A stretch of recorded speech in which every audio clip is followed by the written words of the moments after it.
Hey guys, Dr. Norm. I wanted to make a video today about a serious subject.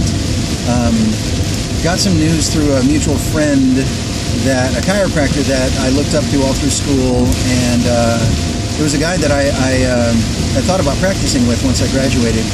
He committed suicide a few months ago, and I didn't know about it.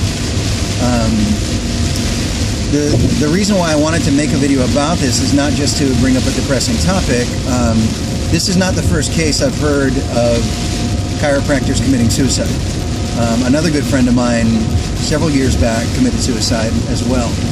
There are a few reasons behind it, and definitely, you know, I don't claim to know all the reasons behind each one of these, but I will say that there is a lot of pressure on chiropractors. A lot of it is self-inflicted, and a lot of it is just the nature of the business. So that's what I wanted to talk about. I wanted to give you guys at least a heads up, because this is not a topic that's talked about very often and not a very popular topic. But I think there's a few reasons why chiropractors can be prone to doing this. Number one, I think we are very emotional, and we're very loving in as far as the healthcare world is concerned, because we truly want to get to the cause of the patient's problem, and we want them to care about their bodies, and we want them to care about chiropractic as much as we do, and that doesn't happen very often. So when we are trying to, let's say, get a patient under care or help them to understand that their problems are coming from a subluxation, if they don't understand that, or if they reject it, we tend to take that personally. Well, magnify that, you know, with 100 patients, 1,000 patients, and all this kind of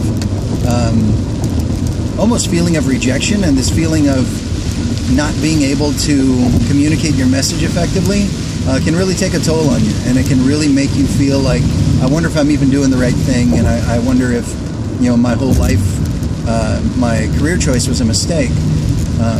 That, on top of the fact that another topic that I talk about quite a bit is that school does not adequately prepare you for the real world. School gets you the degree, school helps you to pass boards, school will line you up to get licensed, but as far as preparing you for the real world pressures of owning a business, of having employees, of paying taxes, of paying back your student loans, all of those pressures are very real, and all of those pressures are big, and school does not do a good job of preparing you for that, and it doesn't claim to, and it's really not supposed to.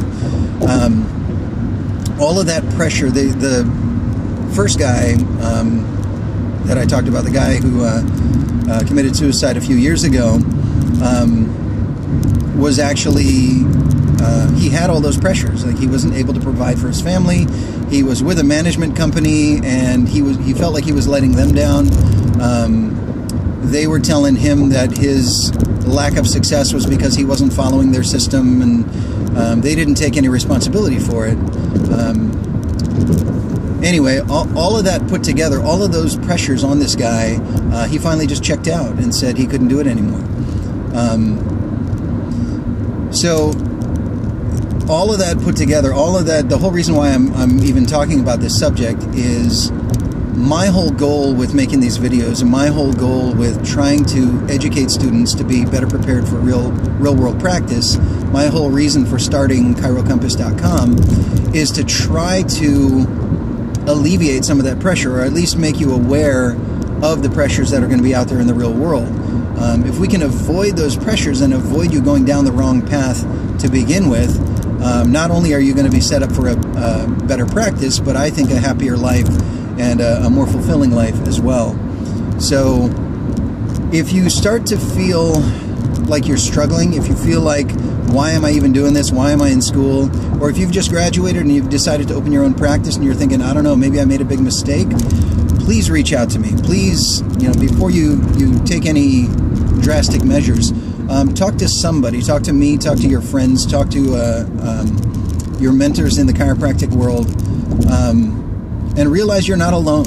A lot of us are feeling the pressures. A lot of us have felt those stresses, and most of us have been able to deal with them, and hopefully we can help you through it as well. Okay? Please let me know of, whether you leave them in the comments or whether you reach out to me privately. Let me know of any stresses you're having. Let me know of any questions you're still unclear about, and I'll try my best to make a video about it, or to at least address it in some sort of a way. Okay? So, sorry, I'm kind of rambling now. I mean, that news is pretty fresh, and it still kind of rattled me a little bit, and it's sad, but that's the nature of our business, that there are a lot of chiropractors who end up checking out like that. And I think it's avoidable, whether they're right at the point of checking out and they just need to reach out and talk to somebody, or if we can avoid it at the beginning and help educate you guys in school so that it never ends up with this kind of a result. Okay, so again, please reach out to me if you need to, and I'll talk to you soon.